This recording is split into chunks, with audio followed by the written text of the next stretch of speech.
April 1981లో నా గురువర్యులు బాపూజీ అహ్మదాబాద్కు 3 రోజుల పర్యటనపై వచ్చారు.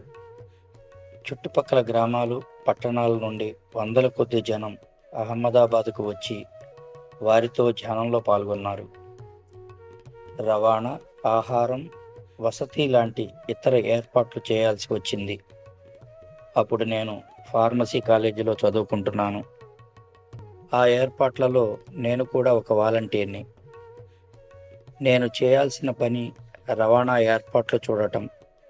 అంటే రైల్వే స్టేషన్, బస్ స్టాండు నుంచి జనాల్ని తీసుకురావటం, మళ్ళీ తీసుకువెళ్ళి దింపటం. దీంతో పాటు మామూలుగా వాలంటీర్లు చేసే ఇతర పనులు, పెద్దవాళ్లకు మందులు, చిన్నపిల్లలకు పాలు అందేలా చూడటంతో పాటు ధ్యాన మందిరంలో చివరి నిమిషం ఏర్పాట్లు కూడా చూడాల్సి వచ్చేది.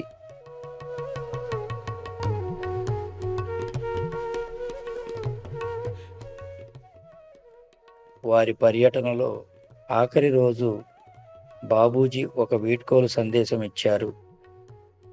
అది 2 లైన్లలో ఉన్న చిన్న కవిత. దాన్ని ముందుగా ఉర్దూలో, తరువాత అనువాదాన్ని మీతో పంచుకుంటాను. राहे तालाब में ऐसे बेखबर हो गए, मंजिल पे आके మంజిల్ కో ఢూంఢతే హై. మార్గంతో మనం ఎంతగా లీనమైపోయామంటే గమ్యం చేరాక కూడా గమ్యాన్ని వెతుకుతూనే ఉన్నాం. చిన్న చిన్న అల్పమైన వివరాల్లో లీనమై గమ్యంపై దృష్టిని కోల్పోవడం అనే సమస్యను ఈ కవిత స్పష్టం చేస్తుంది. అంటే గమ్యాన్ని, లక్ష్యాన్ని మరచి దారి గుర్తులకు గౌరవాన్ని ఇచ్చే ధోరణి. ఈ ప్రవృత్తి మనల్ని ఉన్న చోటే తిరుగుతూ లక్ష్యం యొక్క జాడను మరచిపోయేలా చేస్తుంది.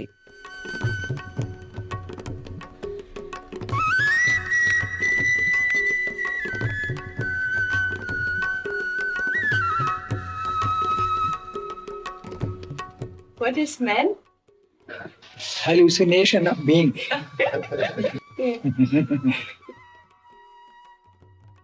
And what is this word? Easy way so that you may understand is the sensed object. Sense of it. So world is always with you, but you should not be with the world. Mm-hmm. That's all. Only little change is needed. We have got firm belief that God is there, but it is not enough. We should try to be in God. Yes.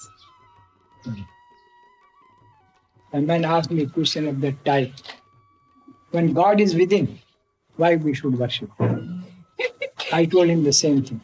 That he is within us, but we are not within him. For this purpose, meditation is needed. Yes.